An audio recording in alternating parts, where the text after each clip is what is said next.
Bismillahir Rahmanir Rahim. I begin in the name of Allah, the Merciful, the Compassionate.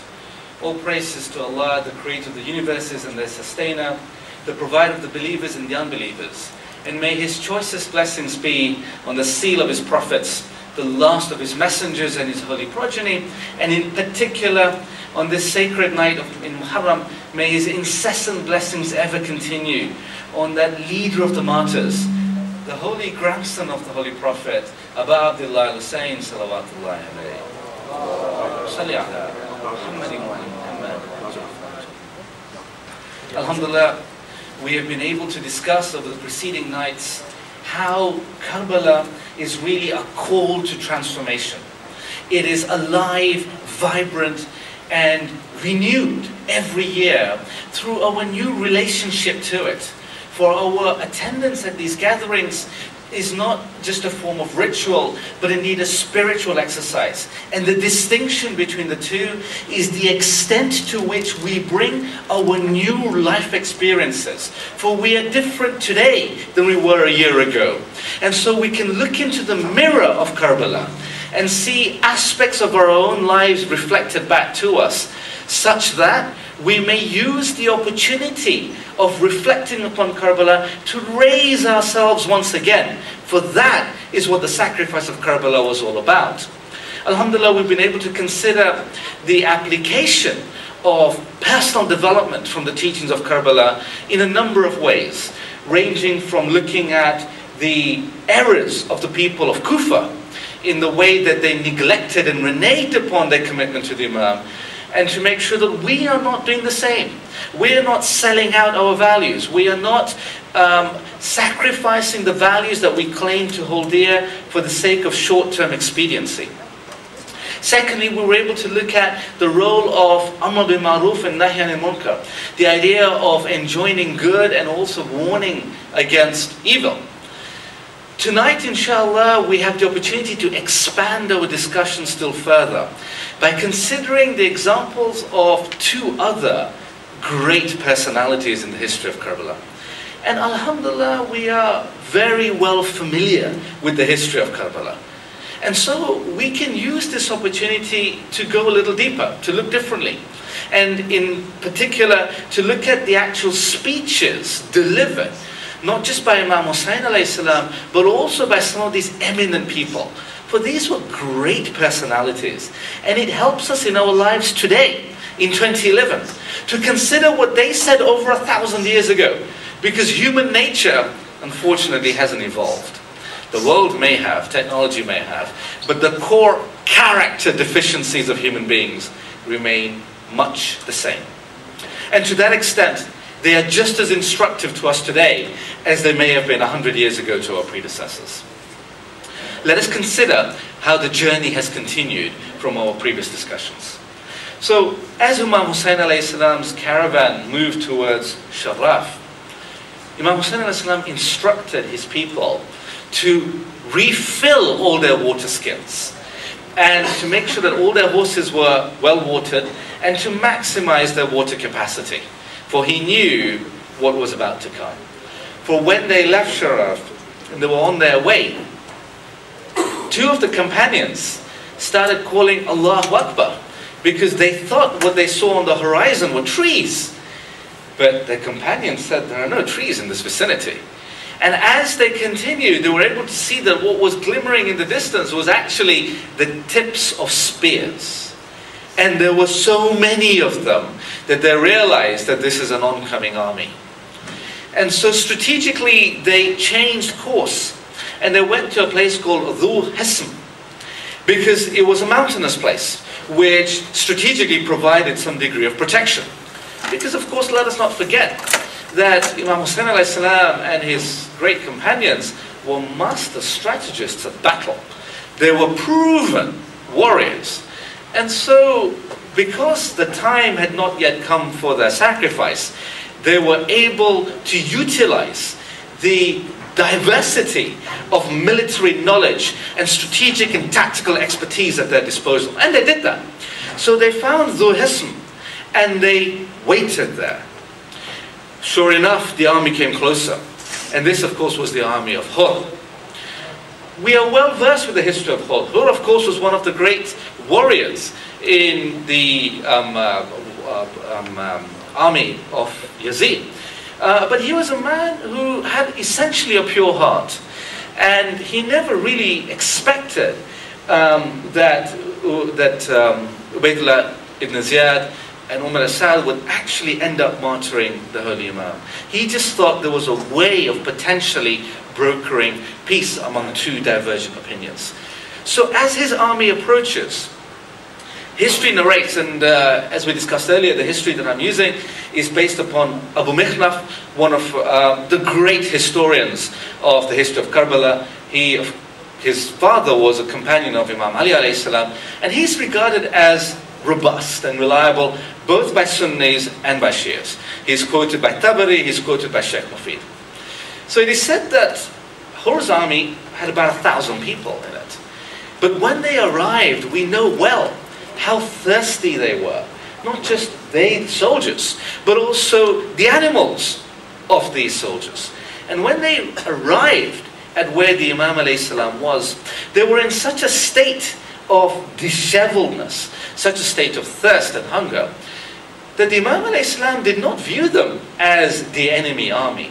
His compassion as Imam came first and foremost. The responsibility of the Imam to look after the entirety of creation. That's the meaning of Hujjah. To be an Imam is to be the Imam even of those who are opposed to you. And some of the greatest accolades we get about the Aimma alayhimus salam are from their enemies. And that of course continued in Karbala. We know well how the instructions from the Imam to his people was to go and supply them with water, but not just supply them. Make sure that all their animals were well watered. And it is said that actually some of those animals were so big and took so much water that they took up to between 3 to 5 drafts of water. That's how much they consumed. But they were given generously. The same people who would deny water to Bibi Sakina alayhi salam, who would respond to Hazrat Ali Asghar's thirst with a 3-pronged arrow. These are the same people. And the Imam alayhi salam knew that, but he did not withhold his compassion to them. For that is the teaching for which they were sacrificing. And when the midday sun arrived, and the time for Zuhr arrived, Imam Hussein alayhi salam took that opportunity. He instructed Hajjaj bin Masruq, Ju'fi, to recite the adhan. And the Imam alayhi salam stood up and he addressed the army. And he addressed the army on a number of occasions. What I would like to do, inshallah, and with your permission, is to actually pick out a few verses of what the Imam actually said, so that we may be able to reflect upon not just his general message, but his specific chosen words, the syntax and context that the Imam himself used. His holy words were, he said, "O people, I have a sound justification before Allah, the mighty, the exalted. And I did not come to you before either your numerous letters had found me, or your messengers had invited me, saying, 'Come to us, we have no Imam over us. Perhaps Allah will unite us with guidance from you.'" This is important for us today.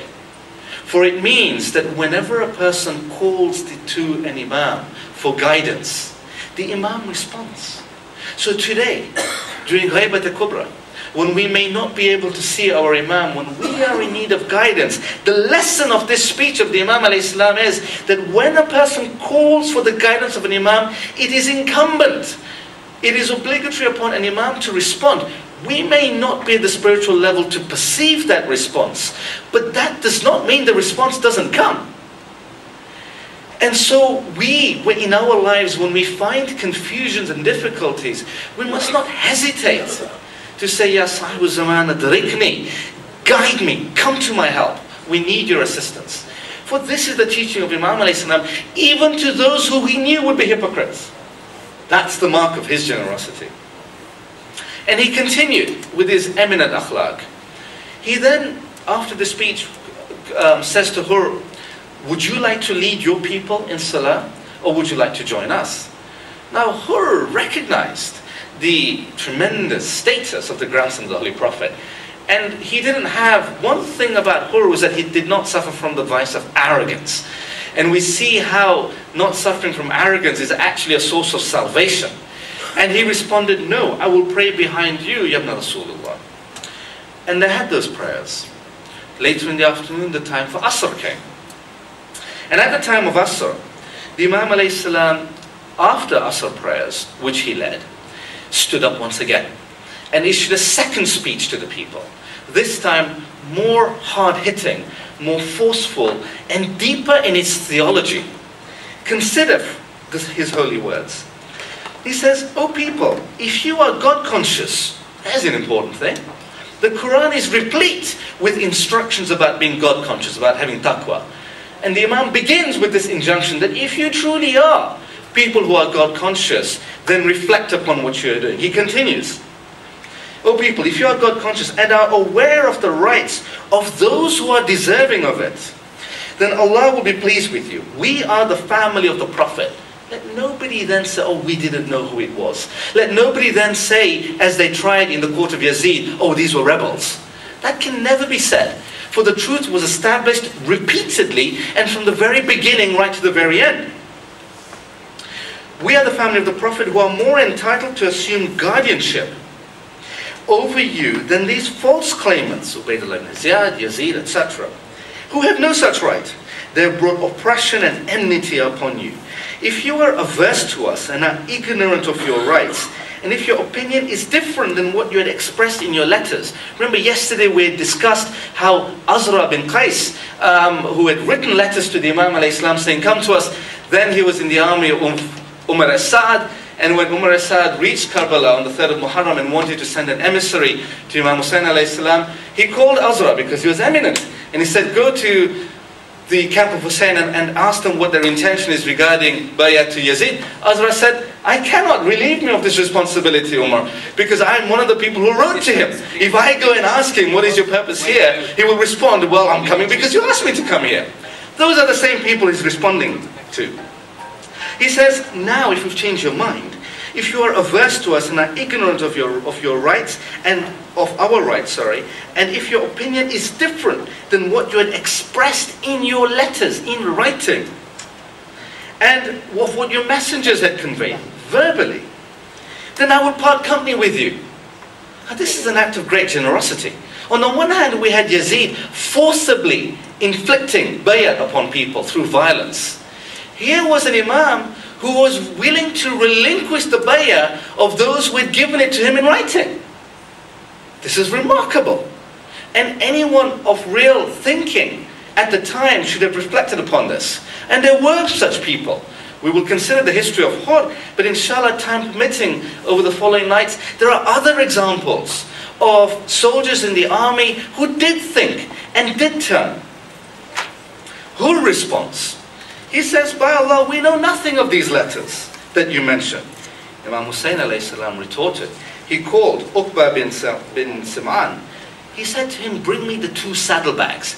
He had 2 saddlebags worth of letters. Because of course during the month of Ramadan in Makkah, he had received in one case 150 letters with just one set of messengers. So he had rather a lot of these letters. So he brought them out and showed them to Hur. Hur said, "Look, I have no knowledge of this. I have but one mission, which is to take you to Ubaydullah ibn Ziyad." Imam Hussein alayhi salam's response to him was pretty curt. Now when an Imam of eminent akhlaq responds in such a terse way, there is a lesson in that. And the lesson in this was a forecasting. It was a prophecy. For his words were, "Death will befall you before you do that." These words were mistakenly misunderstood as meaning that Imam Hussein alayhi salam would fight him and would prevent him from going to visit Ubaydullah. But of course we know what the truth is, that Hur was able to see the light and was able of his own volition. And this principle of volition, this principle of free will is central to our Aqidah. And this is one area where we depart from some of our Sunni brothers. The idea of free will is a corollary, is together with the idea of the justice of Allah subhanahu wa ta'ala. For He cannot judge us if we have had no say in the actions we perform. And so because of that, the actions of Hur become all the greater. And hence this message, that death will overtake you before you're able to do that. Take me to Ubaydullah ibn Ziyad. But Hur had a job to do. So he intercepted as the Imam alayhi salam was moving. And it is said in some narrations that he actually put his hand on the reins of the horse of the Imam alayhi salam. The Imam again responded in another terse way. He said to him, "May your mother be deprived of you." Now, most onlookers would have thought that that was a term of insult, but it was not. It was actually a term of planting the seed in his mind. And Hur was a great warrior. He wasn't the kind of person to receive negative comments about himself and say nothing. But this was the grandson of the Prophet, and because he had that light in his heart, that basic cleanliness, he said that if any other Arab had said that to me, I would have responded in like ways, if not more. But you are the grandson of the Holy Prophet. Your mother is Fatima al-Zahra sallallahu alayha. May it never be that she has to weep. And Imam alayhi salam and Hur at that moment had a connection. And who knows what may have transpired in that spiritual connection. For the fruits of that connection came later. But Hur was keen to make sure that he was able to fulfill his commitment as a general in the army, but at the same time not to harm this holy man. So he said, let us have a compromise. Let us find a middle ground where we don't go where I want to go, we don't go where you want to go, and we take a middle path. And Imam alayhi salam, in the spirit of compromise, agreed. And this is a tremendous lesson to us today. When we think about personal development lessons from Karbala for 2011, this is one of them. That even when your opponent suggests something that is anathema to you, something that is really very difficult for you to swallow, but the principle of compromise so that there is sulh within the community is so important, that he agreed. The Imam agreed. Because he knew what was to come. And in the spirit of compromise, they continued together. Let us pause here. We've considered an awful lot of history. Let us continue our practice of our previous nights, which is to stop and engage with the material. For Karbala doesn't work as a monologue, as a one-directional conversation. Karbala works as a dialogue. It takes a response from each of us. So let us look at these narrations as a mirror. Let us look at ourselves in these mirrors and see what aspects of our own character, being, actions are reflected back to us. And in particular, having previously considered ways in which we are reneging on our own values, where we are selling out our own values. Today I'd like to look at two things. Personal conviction. What is it that we really feel passionate about? Is it making money? Is it being famous? Is it being physically strong? Is it getting a good education? What is it? What is it that we're passionate about? For one of the greatest crimes of a human being is asraf of talent. We each have been given talent. Allah subhanahu wa ta'ala in His great generosity has been generous to everybody. But in their own unique way, that is His brilliance. The laws of genetics tell us today that no two people are the same, which is why criminologists can use that against us through DNA testing. But equally that means we've each been given unique faculties. Let us in these days of Muharram consider what are the unique gifts given to us that we may inshallah bring them out for the service of ourselves, our family, but also for the ummah. If during these 12 nights we're able to reflect upon ourselves, remember that holy teaching, Man arafa nafsahu faqad arafa rabba, from the Holy Prophet, that one who reflects upon oneself, one who knows oneself knows one's Lord.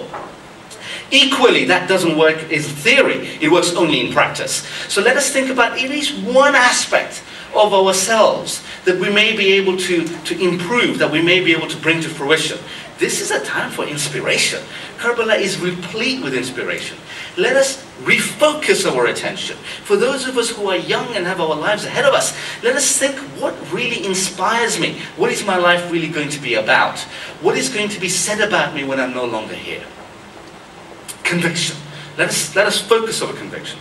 Secondly, the role of forgiveness. Tonight, inshallah, we will consider the experience of Hur.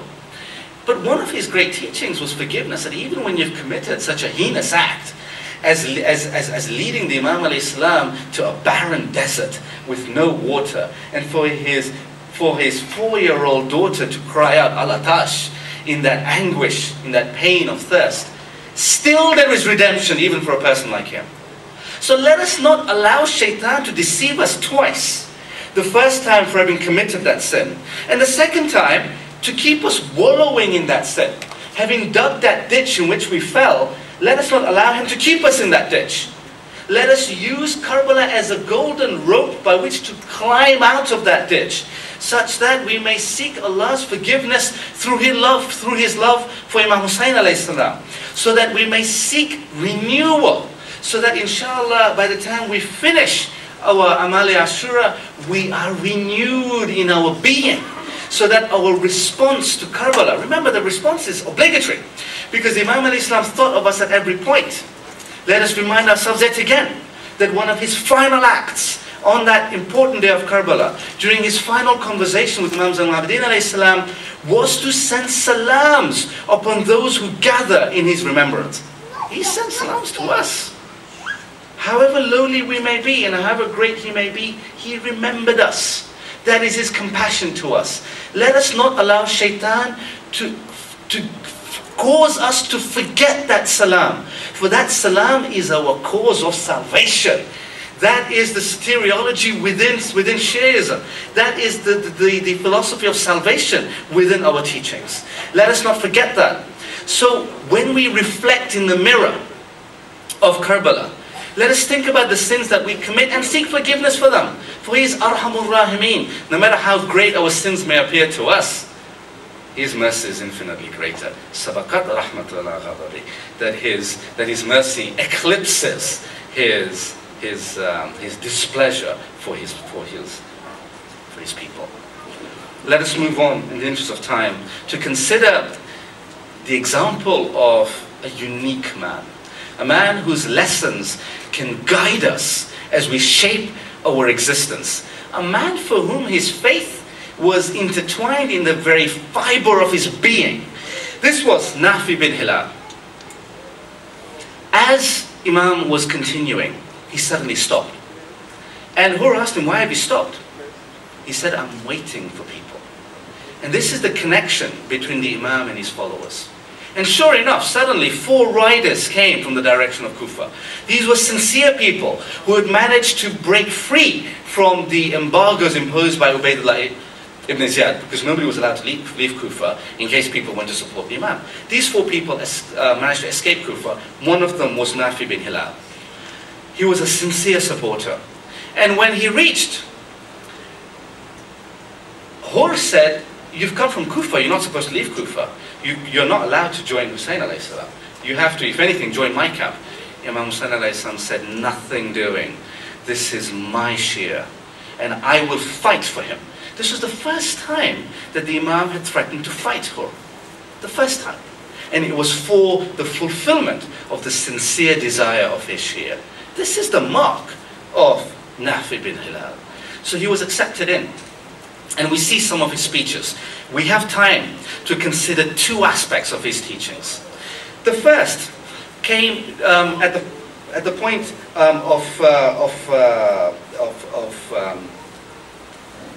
meeting shortly thereafter between Hur and the messenger from Ubaydullah ibn Ziyad, instructing Hur to take the Imam to a place that was barren with no protection and no water. And Imam alayhi salam made a speech that we discussed 2 nights ago about the plight that they were in. Following the speech of Zuhair bin Kain that we considered yesterday, Nafi was the next man to stand up. And he spoke. And he spoke with a brilliant eloquence. Time doesn't permit us to go into all the details, but he said, I am one who was with the Holy Prophet peace be upon him and his holy progeny. I am one who fought with Imam Ali alayhi salam. I am one who knew your brother Hassan alayhi salam and I fought with him. I am here today to fight for you and to protect you, for I know your pure and pious lineage. That was Nafi. That was the same man who on the night of Ashura noticed that Imam Hussein alayhi salam was out in the battlefield on his own. Now we've already seen the compassion of the Imam for his people. And he noticed that the Imam was going from place to place, picking up soil and then praying at various places. Suddenly the Imam notices someone behind him. So he turns and he calls out, "Who is it?" And Nafi says, "Ya Aba Abdullah, it is me, Nafi. I'm only here to protect you in case some assailant comes to attack you. But can you tell me what you are doing here, Ya Aba Abdullah?" And he says, "I've come to pray at each point where each of my followers will be martyred tomorrow. I have come to pay my respects to that place where my companions will fall." So Nafi says, "Ya Aba Abdullah, can you show me where I will fall?" And the Imam says, "Yes." And he takes Nafi to the place where he will fall the next day. Nafi falls in prostration on that ground and says, "Alhamdulillah." But then he says, "Who is? I hear a lady crying. And I see a shape, but I'm not sure. Do you know who this lady is?" The Imam alayhi salam says, "Nafi, what do I tell you? That is my mother Fatima alayhi salam. For she is sitting at the place where I will be martyred. She is praying at the place where I will fall tomorrow. Just as I am here praying for the people who are following me, I don't need to go to where I will be, for my mother Fatima has already reached there. She is already sitting grieving. That is the voice that you are hearing." And Nafi broke down. The next morning, we see the valiant people for whom the Imam alayhi salam was praying the night before, one of whom is Hur, and our gathering would be incomplete without reflecting upon him. For he was one of the first to come out, having come the previous night, saying, "Ya Aba Abdullah, I have seen myself walking between heaven and hell, and I have chosen the path of heaven, and I come to you as your slave." The Imam alayhi salam says, "No, Hur, you are a free man, and I have actually prepared a sword for you." The next day, Hur says, "Give me permission to be one of the first to go out, for I'm the one who have brought you to this desolate place." And when Hur goes out to fight, he addresses them with great eloquence. He says, "I was your general, and you used to follow me, and I tell you now that what you are doing is wrong. And the path of Hussein alayhi salam is the path of justice and truth. I have crossed, come with me. This is the path of righteousness." And they responded to him with evil and with violence. Some of them wanted to wreak particular revenge upon him, to the extent where they beset upon him numerously. And when he fell, he called out, "Ya Aba Abdullah," for the last time. And Imam Hussein alayhi salam reached him, and he wiped the blood away from his face. And he said to him, "O Hur, your mother named you correctly, for you are truly free in this world and free in the hereafter." Ala la'natullahi ala al-qawmi adh-dhalimin wa siya'num alladhina zalamu ayyam al-qalbi yanqalibun inna lillahi wa inna ilayhi raji'un. Let us pray to Allah subhanahu wa ta'ala by his love of Imam Hussein alayhi salam that he forgives us all of our sins, that he truly inspires us to respond to that salam of the Imam alayhi salam, so that we may heed the call to transformation that lies in the teachings of Karbala, that he may forgive all of our parents and our teachers and our ancestors who have passed away, and he elevates their status, inshallah, that he guides and inspires the generation to come to continue on the path of the Ahlul Bayt alayhim salam. Suratul Mubarakat al-Fatiha. Welcome Noah Khan Supreme for the Source Salam. Please welcome him with Nare Salawat.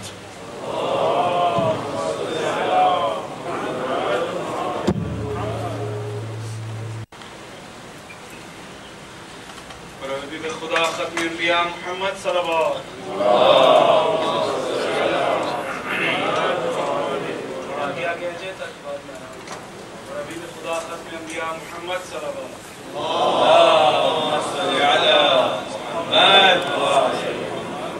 نعرہ تکبیر، نعرہ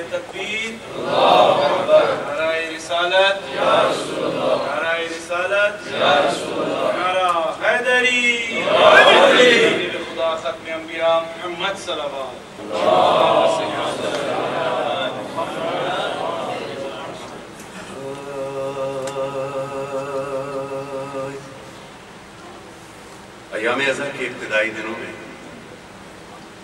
کچھ ایسی باتیں کرنا چاہتا ہوں جس سے میری جو نوجوان بچے یہاں ہیں اور خصوصاً بزرگ اگر کچھ سننا چاہتے ہیں. ہر مومن کے ایک دل کی حاجت کو اور ایک دل کی تمنا کو پیش کر رہا ہوں میں اس وقت. برائے خوشنودی بی بی فاطمہ الزہرا سلام اللہ علیہا بآواز بلند صلوات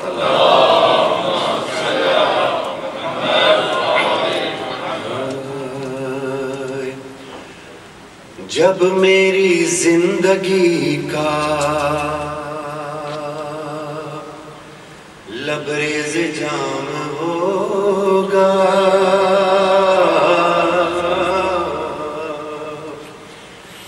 جانا تو سب کو ہے دنیا سے. یہ زندگی کی گاڑی ہے. کوئی بدھ کو اترے گا, کوئی جمعرات کو اترے گا, کوئی منگل کو اترے گا. اترنا سمجھے تو کیوں نہ عزت سے اتر جاؤ. کہ جب میری زندگی کا لبریز جام ہوگا.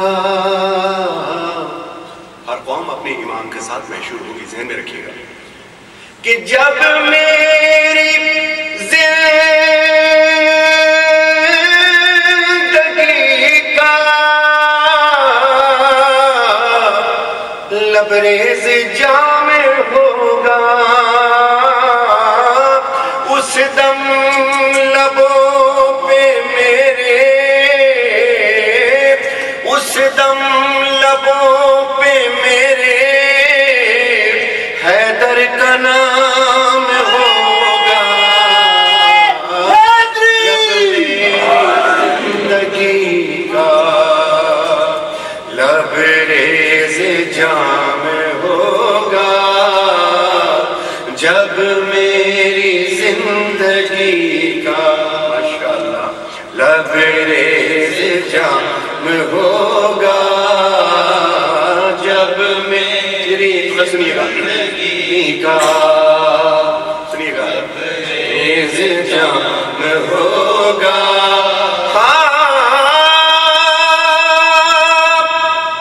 ہر قوم اپنے مزاج کے مطابق, اپنے ماحول کے مطابق, اپنے ظرف کے مطابق وصیت کرتی ہے.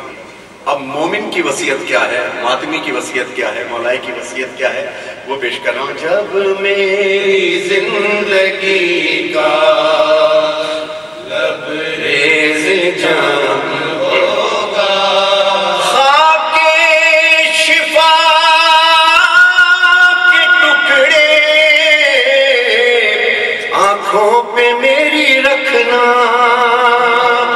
خاک شفا کے ٹکڑے آنکھوں پہ میری رکھنا, اور نام پنجتن کا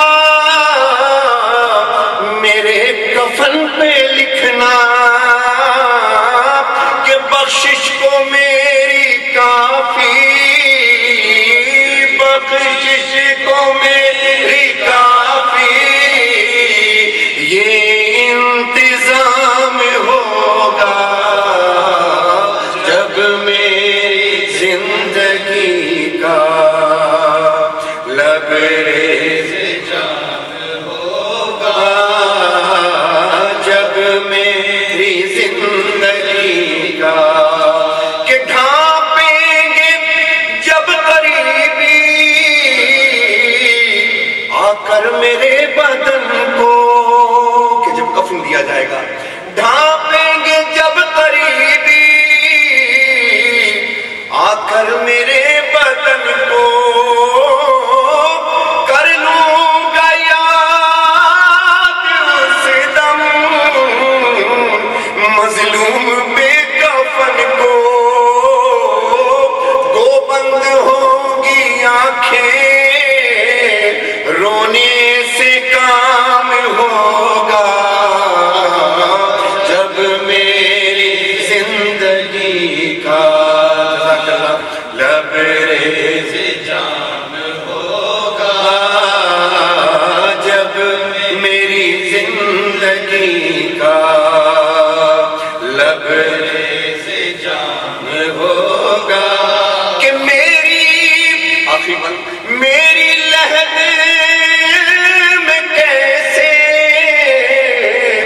ملکوت آ سکیں گے،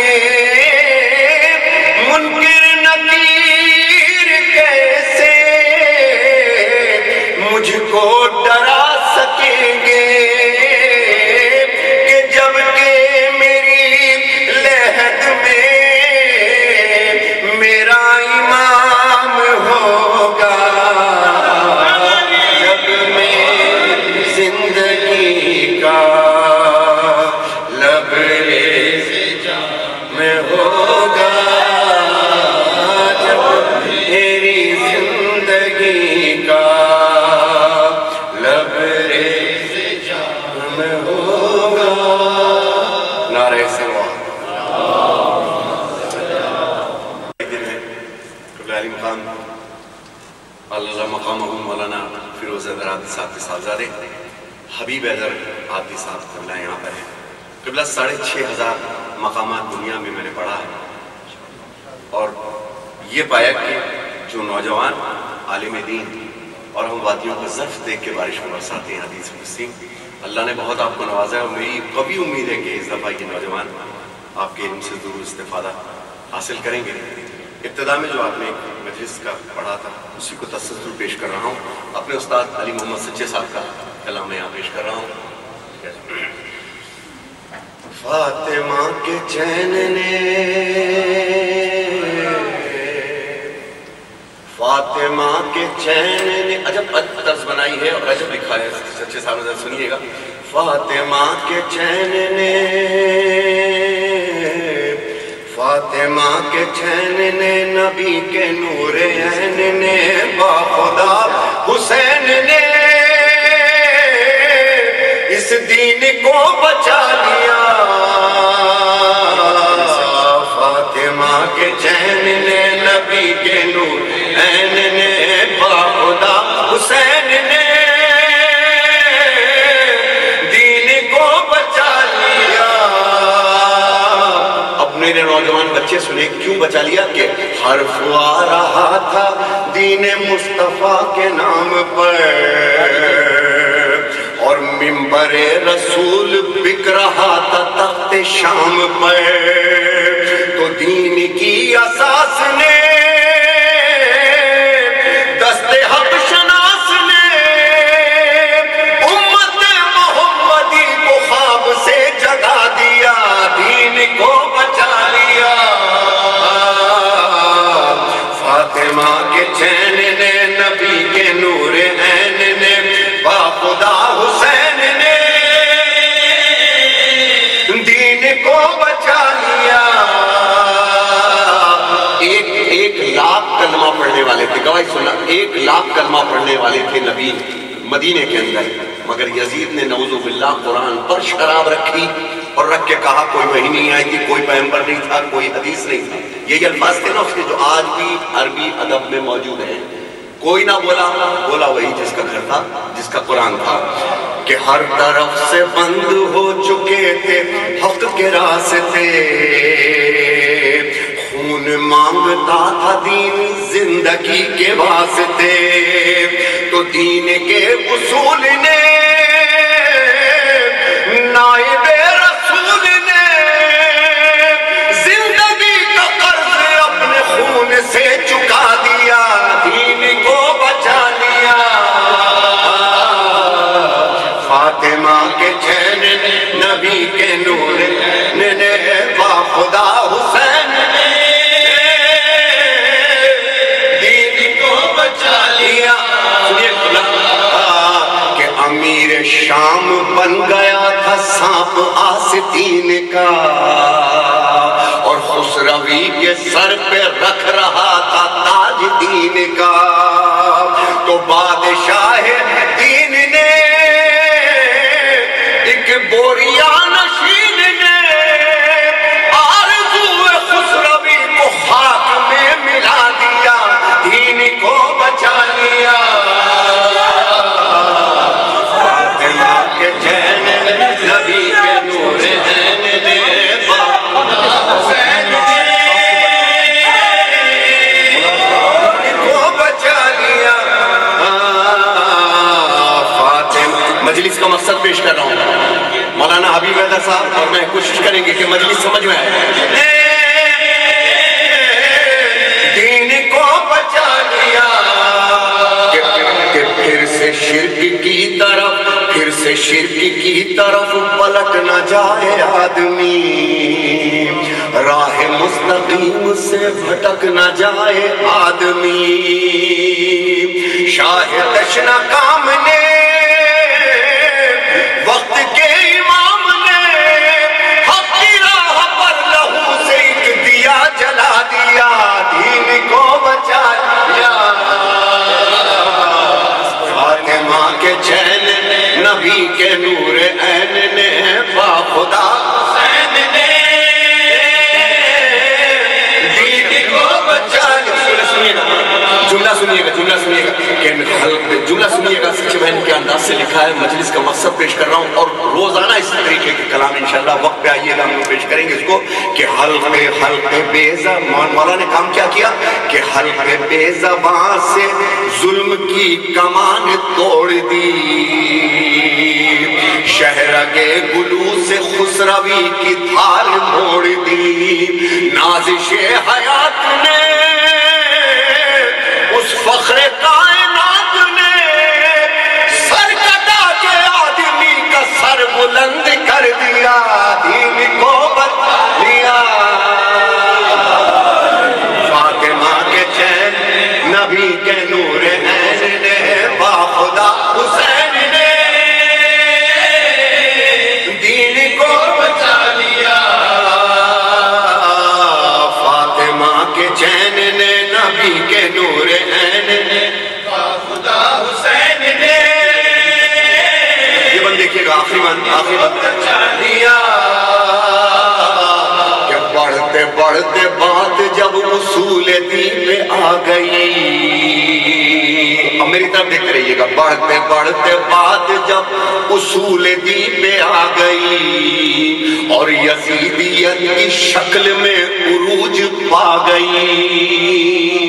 بڑھ کے پھر دلیر نے, فاطمہ کے شہر نے, ایک بہر میں تخت تاج شام کو ہلا دیا, دین کو بچا لیا. فاطمہ کے چین نے, نبی کے نور عین نے, با خدا حسین نے دین کو بچا لیا.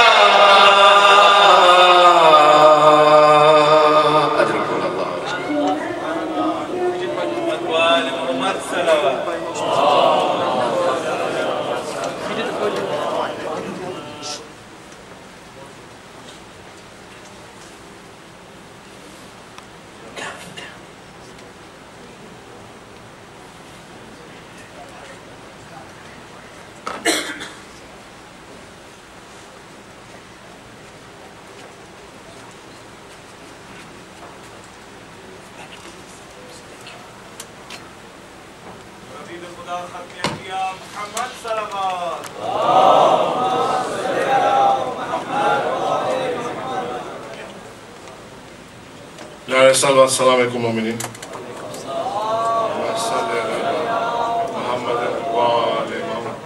Ladies in the hall behind me, please move forward. You don't listen to the ladies there, maybe you listen to me.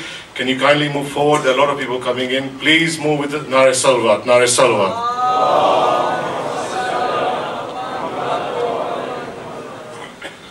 I have a few announcements before the main program. We're running 3 minutes late. Maulana has the ijazah to take 3 extra minutes from me. Parking is £1. Please, Mu'mineen, pay that as you leave. Genocide Memorial Day, 22nd of January by HRC, 22nd January at Brunei Gallery. The leaflets are there. Please take them with you, and please attend this genocide procession. Zainabia Clothing, which is this leaflet here, they will come to your house, take your old clothes, take your handbags. Ladies, surrender the handbags and pay at shoes. And when they collect them, a ton, as soon as they collect a ton, they'll donate £300 to us. So there's another stream of donation. Please, Mu'mineen, and they'll come to your house. There's no burden on you. Old clothes, Please take the leaflet, the numbers on that, and make the appointment. Arba'in procession by Hussaini Islamic Trust. It's on Sunday, 15th of January at Marble Arch. Please look at this, the leaflets are outside. Take that with you as well. Ladies Majalis is a special ladies Majalis. This special Bibi Sakina Tabut they hold every year, and they're holding one this year at Hussaini Majlis. It's Hussaini Majlis 1 Geron Way, Cricklewood, NW2 6LW. And on Sunday, 8th of January, it's a tiny leaflet, but all the details are there. And this time, they invited the gents. How very nice of them. So Mominin, please take this with you. All the details are there.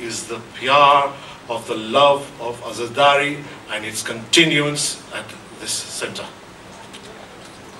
This ashra is costing us £24,000. Thus far we have collected £3,000. So please, I ask all of you to try and reach into your pockets within this next 7 days to donate as much as you can or as little as you can, but do donate. It is a benefit for everybody. We have 3 world-class reciters, and we have a Noah Khan who cannot be surpassed, let alone be equaled, in one building, in one center, in one majalis. I can't give any more than that. Lovely facilities, nice car park, chairs for anybody who wants them. Where can you get all this? So if you take the benefit of this majlis, the burden is on all of you, the financial one especially. Please kindly donate as much as you can. And also, we have been preferred by His Eminence, the rightfully royal Hussain Ali Ayatollah Sistani, for Khums Ijaza. We have full Khums Ijaza, both Same Imam and Same Sadar. If that helps you, then please use that. We have a standing order form as well, if that helps you. Well done. And we have a credit card machine, and that helps you. Well done again. So please, don't delay. Please donate today. Mu'mineen, please welcome our righteous and honorable Maulana with a huge Nare Salawat. Nare Salawat. Billahi minash shaitanir la'inir rajim. Bismillahir rahmanir rahim. Alhamdulillahi rabbil alameen. Wassalatu wassalamu ala ashrafil anbiya'i wal mursaleen. سید الاولین والآخرین شفیع المذنبین ابو القاسم محمد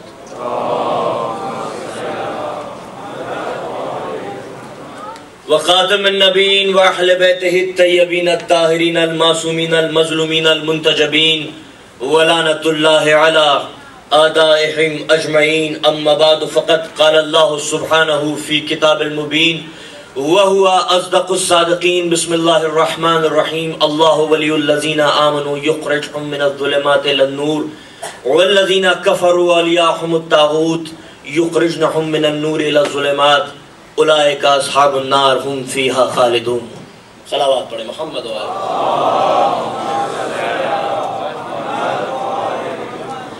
برادران ایمانی، عزاداران امام مظلوم، تمام حمد مطلق اللہ کے لیے اور بے پناہ درود و سلام رسول اسلام اور ان کی پاک و پاکیزہ آل کے لیے. درود پڑھ دیں محمد و آل محمد.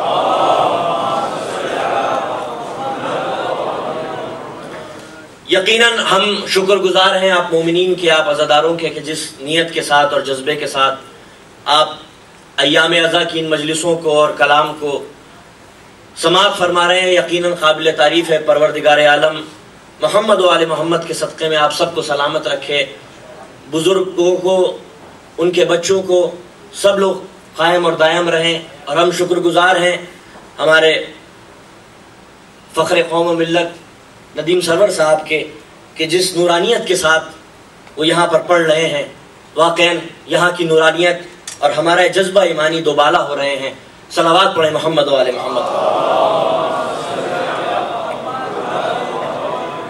اعلان رب ہو رہا ہے آیت الکرسی میں کہ اللہ ہی ولی ہے ان لوگوں کا جو ایمان لائے، وہ انہیں ظلمتوں سے نکال کر نور کی وادیوں میں لے آتا ہے، اور جن لوگوں نے کفر اختیار کیا ان کا ولی طاغوت و شیطان ہے جو ان کو نور کی وادیوں سے نکال کر اندھیروں میں اور ظلمتوں میں غرق کر دیتا ہے۔ جیسے کہ میں نے کل عرض کیا کہ اصل دین ولایت ہے۔ ہر کتاب کا ایک موضوع ہوتا ہے، قرآن مجید کا موضوع ہی ولایت ہے۔ ولایت کی دو قسمیں ہیں، ایک منفی ولایت، ایک مثبی ولایت، ایک نیگیٹو ولایت، ایک پازیٹو ولایت۔ نیگیٹو ولایت ترک کرنے کا حکم دیا گیا ہے، پازیٹو ولایت اختیار کرنے کا حکم دیا گیا ہے۔ اب پازیٹو ولایت کی بھی دو قسمیں ہو جاتی ہیں، ایک ولایت عام اور ایک ولایت خاص، ایک آرڈنری ولایت اور ایک ایکسٹرا آرڈنری ولایت۔ آرڈنری ولایت یعنی مومنین آپس میں ایک دوسرے کے ولی ہیں، یہ ہے آرڈنری ولایت۔ یعنی اگر کوئی پریشانی میں مبتلا ہو تو ہماری یہ ذمہ داری ہے سماجی اور دینی ذمہ داری کہ اس کی مدد کریں۔ اگر کوئی بھٹک رہا ہے تو ہماری یہ ذمہ داری ہے اخلاقی کہ ہم اس کو راہ راست پہ لے آئیں۔ یہ ہے آرڈنری ولایت، یہ ایکسٹرا آرڈنری ولایت نہیں ہے۔ ہماری بات کسی دوسرے مومن پر حجت نہیں ہو سکتی، لیکن جو ایکسٹرا آرڈنری ولایت ہے وہ اللہ کی ولایت ہے، رسول کی ولایت ہے اور ائمہ اہل بیت کی ولایت ہے۔ اب ولایت کے تین درجات ہیں، ولایت مودت، ولایت امامت اور ولایت تکوینی۔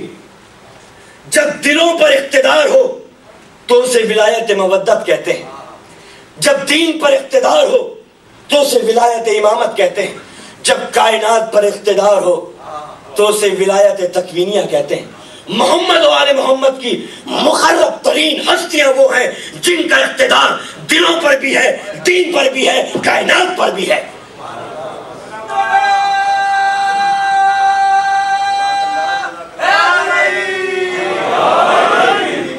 یہ ہے نظام ولایت۔ اب یہ اہل بیت نبوت ہیں کون، یہ ہستیاں کون ہیں؟ تو اہل بیت کو دو طریقے سے سمجھا جا سکتا ہے۔ نوجوانوں کی پوری توجہ چاہوں گا میں آج کے موضوع پر۔ اہل بیت کو دو طریقے سے سمجھا جا سکتا ہے، ایک لغت کے ذریعے اور ایک اصطلاح کے ذریعے، ایک ڈکشنری کے ذریعے اور ایک ٹرمینالوجی کے ذریعے۔ جب تم اہل بیت کو ڈکشنری کے ذریعے سمجھو گے تو اہل بیت کا مطلب بیٹی، اہل بیت کا مطلب داماد، اہل بیت کا مطلب نواسے، اہل بیت کا مطلب بیویاں، اہل بیت کا مطلب رشتہ دار۔ لیکن جو یہ اہل بیت ہے آیت تطہیر میں، اور جن اہل بیت کا ہم ذکر کرتے ہیں، وہ ڈکشنری نہیں ہے، وہ ٹرمینالوجی ہے۔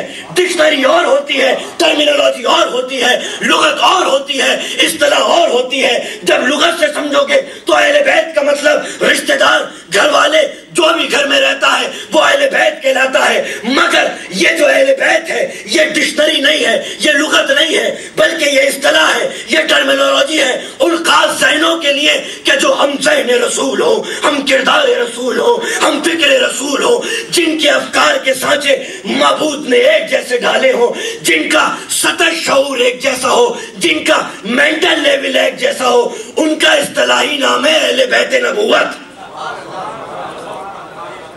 اگر مینٹل لیول ایک جیسا نہ ہوتا تو مباہلہ میں لے جانے کے لائق نہ ہوتے۔ مباہلہ میں لے جانا بتا رہا ہے کہ عمریں اونچی نیچی ہو مگر سطح شعور ایک جیسا ہو، مینٹل لیول۔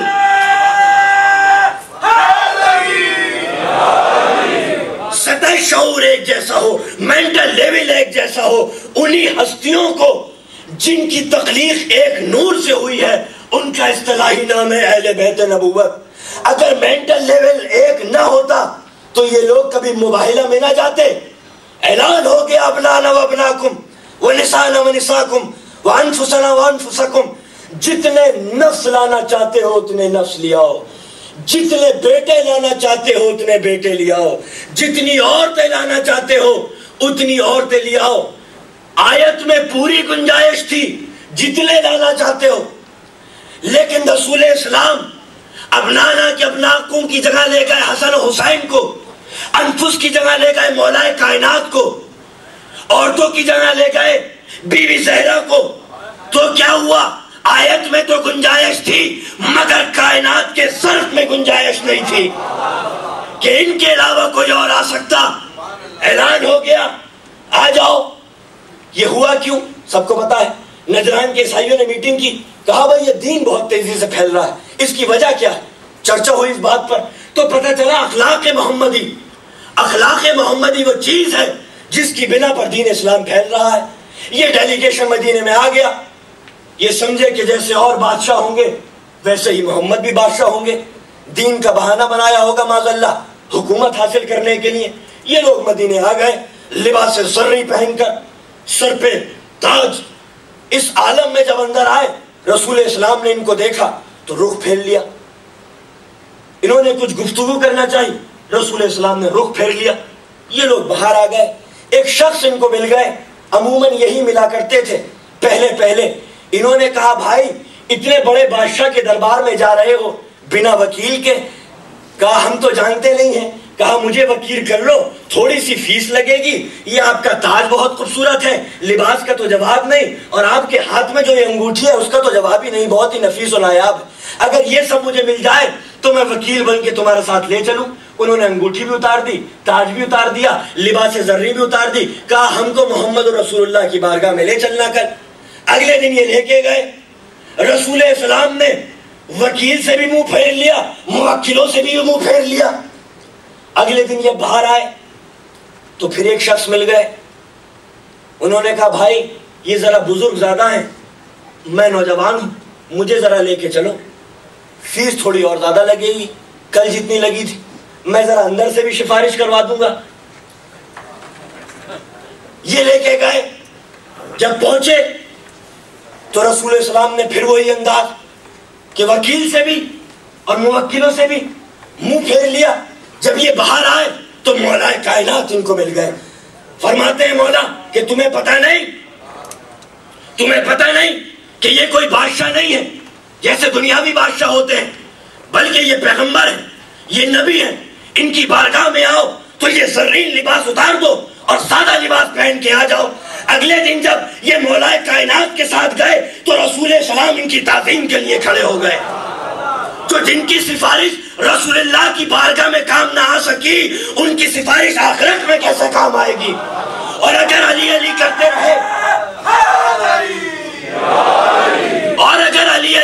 رہے تو رسول کی بارگاہ میں بھی سفارش ہوگی اور آخرت میں بھی سفارش ہوگی.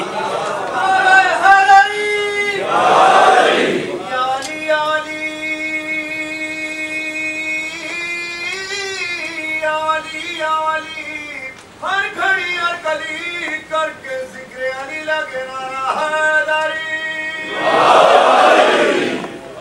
نعرہ صلوات. ابنانا و ابناکم, قرآن کے پاس اتھارٹی ہے. جس کو چاہے اولاد کہہ دے, جس کو چاہے اولاد سے نکال دے. لیس من اہلک, نوح کے بیٹے کے لیے کہہ دیا کہ یہ تمہارا بیٹا نہیں ہے, تھا بیٹا, مگر قرآن مجید کے پاس اتھارٹی ہے. جس کو چاہے بیٹا بنا دے, جس کو چاہے ہٹا دے. اب حسن و حسین کو رسول اسلام کا بیٹا بنا دیا. یا رب کریم ان کو بھی نبی بنا دیتا. کہا نہیں, اب نبی بننے کی ضرورت باقی نہیں رہی تھی.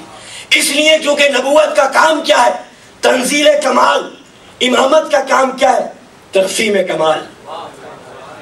تنزیل کمال, تقسیم کمال. خبر آسمان سے زمین پر پہنچانا نبوت کا کام ہے. یہ پیغام جو آسمان سے نازل ہوا ہے قیامت تک باقی رہے, امامت کا کام ہے. اب جتنی بڑی خبر جو نبی پہنچائے گا, توجہ, وہ سب سے بڑا نبی ہوگا.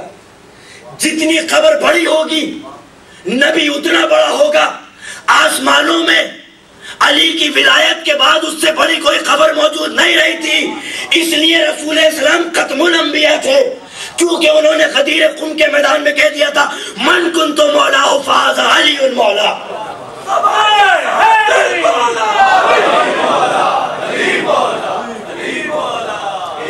اس لیے نبوت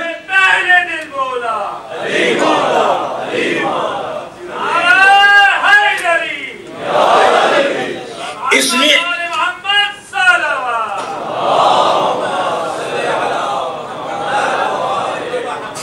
لیے نبوت کی ذمہ داری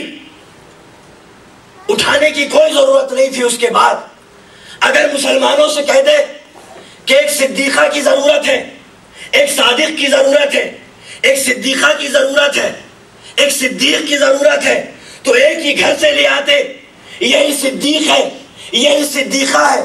لیکن اس گھر سے رسول سلام نہیں لے گئے, بلکہ صدیق کوئی اور تھا, صدیقہ کوئی اور تھی. تو پتہ چلا مسلمانوں کے صدیق اور صدیقہ اور ہے, قرآن مجید کے صدیق اور صدیقہ اور ہے.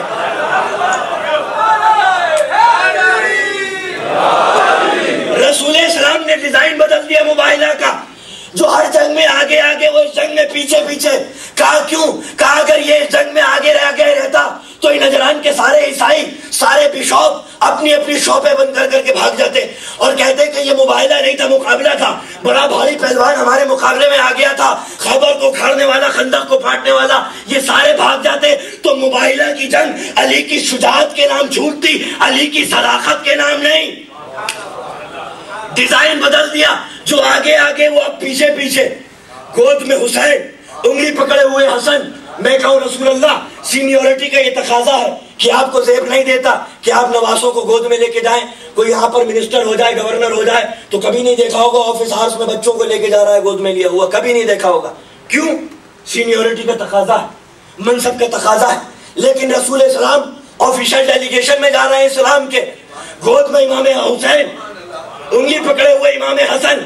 پتہ چلا کہ اگر آج بچوں کو ماں کو دے دیتے تو مسلمان کا, مورخ کا بکا ہوا قلم یہی لکھتا کہ ماں کے ساتھ بچے آ جایا ہی کرتے ہیں, یہ بھی آ گئے.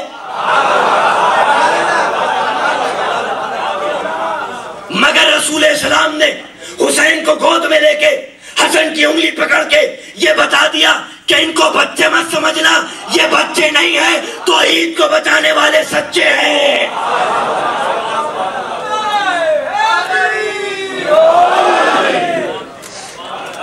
ایک سید الانبیاء, دو جوانان جنت کے سردار, ایک سید الاولیاء, ایک سیدۃ النساء للعالمین.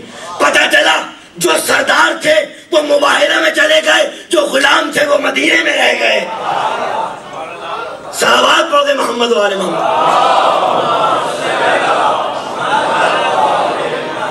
تو اہل بیت کا مطلب بیٹی نہیں, دماد نہیں, نواسے نہیں, رشتہ دار نہیں. یہ اصطلاح ہے, ٹرمینالوجی ہے ان خاص ذہنوں کے لیے کہ جن کے ذہنی سطح شعور نبوت کے سطح شعور سے ملتا جلتا ہو, جن کے ذہنوں میں کوئی اختلاف نہ ہوتا ہو. اگر پھر بھی یقین نہ آئے تو جاؤ ان کے در پہ جا کے ان سے سوال کرو, میں مسکین ہوں, میں یتیم ہوں, میں اسیر ہوں. اگر ذہنوں میں اختلاف ہوگا تو کوئی آدھی روٹی دے گا, کوئی پوری روٹی دے گا, کوئی تھوڑی سی روٹی دے گا, کوئی کچھ بھی نہیں دے گا. مگر تاریخ کا یہ قطعاً فیصلہ ہے کہ جس زاویے سے ایک کا ہاتھ اٹھا تھا روٹی دینے کے لیے, اسی زاویے سے سب کے ہاتھ اٹھے تھے روٹی دینے کے لیے, جو اس بات کا ثبوت ہے کہ ان کا سطح شعور ایک جیسا ہے. اب آئیے میں آپ کے سامنے ایک ایسی شہادت پیش کروں جو خود مولا کائنات نے اپنے حق میں نہج البلاغہ میں دی ہے. مولا کائنات نہج البلاغہ میں فرماتے ہیں, جہاں غار حرا کی خنکی میں آگ بہار برس رہی تھی, نبوت کے وسیع سینے پر امامت اور ولایت کا ننھا سا سر رکھا ہوا تھا. دفعہ یہ بچہ چونک کر اٹھا, یا رسول اللہ, پہلی وہی مبارک ہو, یہ کس کی رونے کی آواز ہے؟ رسول السلام نے کسی حیرت کا اظہار نہیں کیا.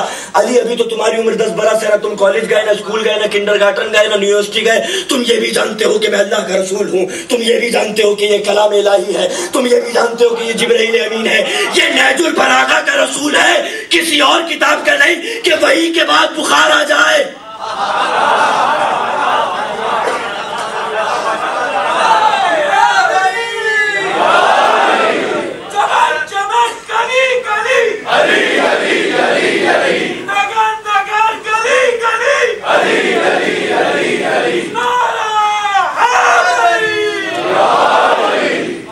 اب اس 10 برس کے بچے نے کہا السلام علیکم یا رسول اللہ, تو دو ہی سبب ہے, یا تو علی نے خود سے کہا کہ آپ رسول اللہ ہیں, یا کسی بزرگ نے بتایا ہوگا بیٹا یہ رسول اللہ ہے, ان کی تعظیم کرنا. مگر ان کی پالیسی ابھی پوشیدہ ہے, زیر زمین ہے, انڈر گراؤنڈ ہے. ابھی تم یہ بات آؤٹ مت کرنا. اگر مولا کائنات نے خود سے السلام علیکہ یا رسول اللہ کہہ کے سلام کیا تو علی کو صاحب وہی مانو, اور اگر باپ نے بتایا تھا تو باپ کا ایمان بتاؤ.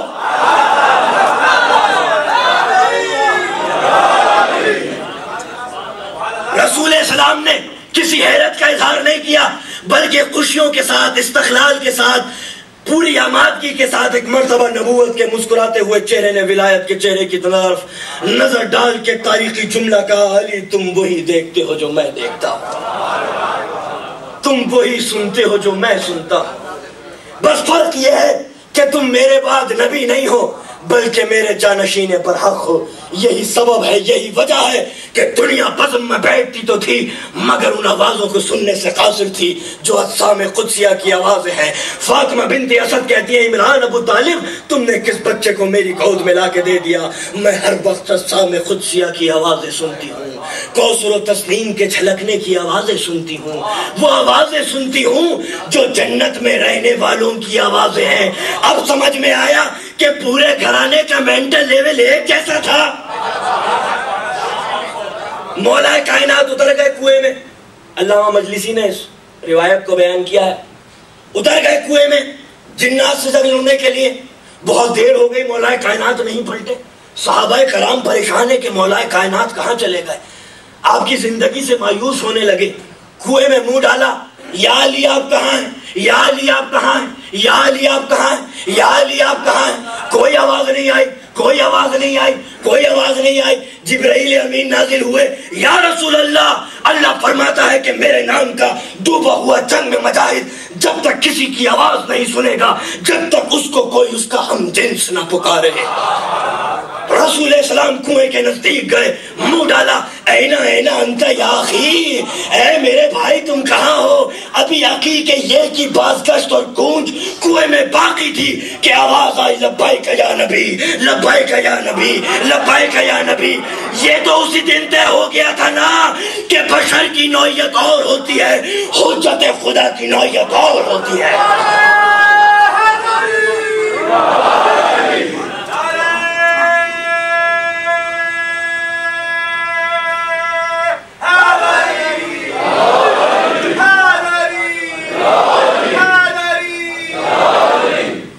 توجہ ہے نا.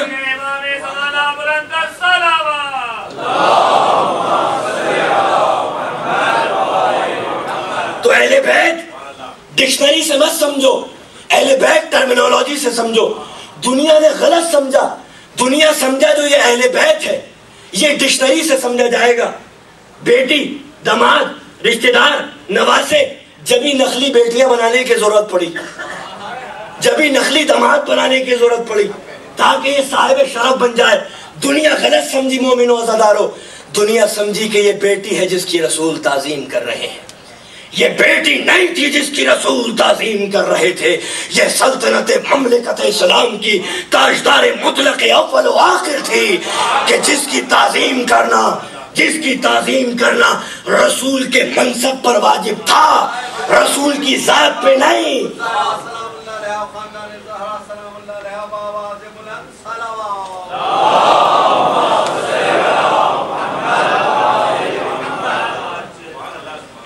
Civil princess of the kingdom of عصمت, جن لوگوں کی سمجھ میں نہ آیا اردو کا جملہ, تو یہ بیٹی کی تعظیم نہیں کی, یہ کسی باپ نے کسی بیٹی کی تعظیم نہیں کی, یہ سید المرسلین نے سیدۃ النساء للعالمین کی تعظیم کی. اگر باپ نے بیٹی کی تعظیم کی ہوتی تو یہ سنت ٹھہرتا کہ ہر باپ اپنی بیٹی کی تعظیم کے لیے کھڑا ہو جاتا. کوئی کھڑا ہوتا یا نہ کھڑا ہوتا, صحابہ کرام اپنی اپنی بیٹیوں کی تعظیم کے لیے ضرور کھڑے ہو جاتے. کوئی کھڑا ہوتا یا نہ کھڑا ہوتا, مولا کائنات جناب زینب کی تعظیم کے لیے کھڑے ہو جاتے کہ سنت نبوی ہے. جناب امام موسیٰ کاظم علیہ السلام معصومہ قم کی تعظیم کے لیے کھڑے ہو جاتے. امام محمد تقی علیہ السلام حکیمہ خاتون کی تعظیم کے لیے کھڑے ہو جاتے، مگر ہمیں تاریخ میں کہیں نہیں ملتا کہ کوئی باپ اپنی بیٹی کی تعظیم کر رہا ہے، اسی لیے کیونکہ یہ باپ نہیں تھا بلکہ ایک منصبدار نے دوسرے منصبدار کی تعظیم کی تھی۔ اور ایک شعر تو میں ضرور سناتا چلوں گا یہاں پر، ندیم بھائی بھی تشریف فرما ہے۔ بس میں سدرا کو سجا لوں تو تیرا ذکر کروں، بس میں سدرا کو سجا لوں تو تیرا ذکر کروں، حد فردوس میں آلوں تو تیرا ذکر کروں، سر پہ قرآن اٹھا لوں تو تیرا ذکر کروں، آب کوثر سے نہا لوں تو تیرا ذکر کروں، تاج عصمت ہے تیرا نام گرامی زہرا، روح مریم تجھے دیتی ہے سلامی زہرا۔ دنیا غلط سمجھی، دنیا غلط سمجھی، دنیا سمجھی کہ نانا کی پشت پہ نواسا ہے۔ اگر نانا کی پشت پہ، پوری توجہ کے ساتھ نوجوانوں کی توجہ چاہتا ہوں، تاریخی جملہ، اگر یہ نانا کی پشت پہ، ندیم بھائی، اگر یہ نانا کی پشت پہ بس نواسا ہوتا، بس نواسا ہوتا تو رسول گرا دیتے۔ اگر یہ نانا کی پشت پہ بس نواسا ہوتا تو رسول گرا دیتے، اور یہ تاریخ عبادت میں سنہرے لفظوں سے لکھا جاتا کہ رسول کو نواسا بہت عزیز تھا مگر سجدہ زیادہ عزیز تھا۔ رسول کی عبادتوں میں، رسول کی عبادتوں میں مزید 4 چاند لگ جاتے، اور وہ رسول اعظم جو سجدوں کا مفہوم سکھانے آیا ہو، اس کو یہ زیب نہیں دیتا کہ وہ نواسے کی خاطر سجدے کو دھول دے، مگر یہ نانا کی پشت پہ نواسا نہیں تھا، یہ نبوت کی بلندیوں پہ شہادت تھی، یہ فراز عصمت پہ امامت کبریٰ کا وزن رکھا ہوا تھا۔ لبیک یا حسین، لبیک یا حسین، لبیک یا حسین، لبیک یا حسین،